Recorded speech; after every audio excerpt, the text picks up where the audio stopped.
जो वडोदरा आज मोदी की चुनाव भूमि बन रही है, वो मोदी की कर्म भूमि रही है। तो क्या यही है वडोदरा को अपना चुनाव क्षेत्र बनाने की वजह? इस सवाल का जवाब जानने के लिए हमें वडोदरा का सियासी समीकरण समझना होगा।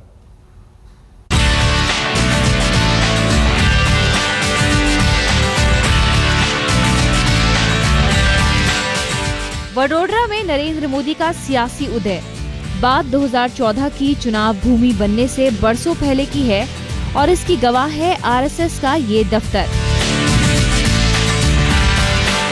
मोदी नौजवानी के दिनों से ही संघ से जुड़े हुए थे, लेकिन इमरजेंसी के दौरान जब देश का सियासी माहौल गरमाया, तब मोदी की सक्रियता भी बढ़ने लगी।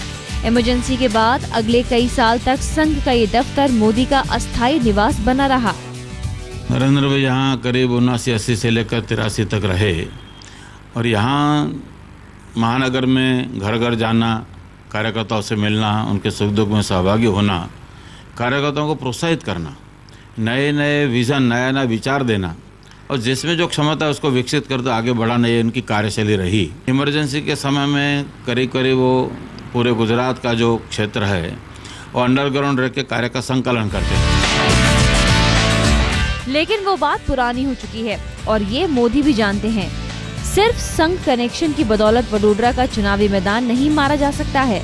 अब गुजरात के हैट्रिक टर्म वाले चीफ मिनिस्टर और विकास पुरुष के रूप में मशहूर हो चुके हैं। उनके शासनकाल में वडोदरा का कितना विकास हुआ, उसकी गवाही तो शहर के गली मोहल्ले दे रहे हैं। यहाँ के बाशिंदे देख रहे हैं सड़क, बिजली, पानी जैसी बुनियादी सुविधाओं के साथ उद्योग धंधे पिछले 10 साल में कितने बड़े हैं। मोदी आने चाहिए। क्यों?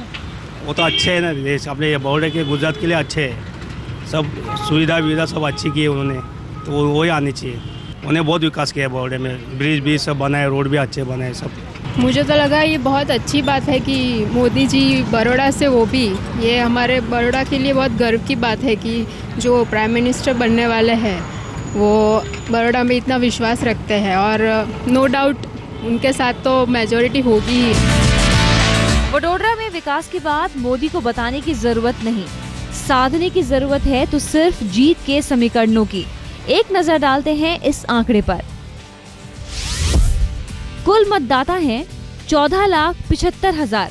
इसमें 17.5% ओबीसी, 15.3% क्षत्रिय, 10% मुस्लिम और 9.8% वोटर पटेल हैं। वडोदरा के ये वोटर क्या सोचते हैं और इस बार किसे वो देश की कमान सौंपना चाहते हैं, ये तो 16 मई को साफ हो ही जाएगा। लेकिन पिछले चुनाव तक वोटों का समीकरण बीजेपी के पक्ष में ही बनता रहा था। वडोदरा संसदीय क्षेत्र में विधानसभा की 7 सीटें हैं।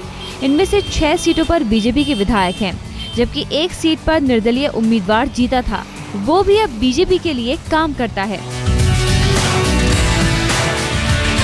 गोपी मनियार, वडोदरा, आज तक।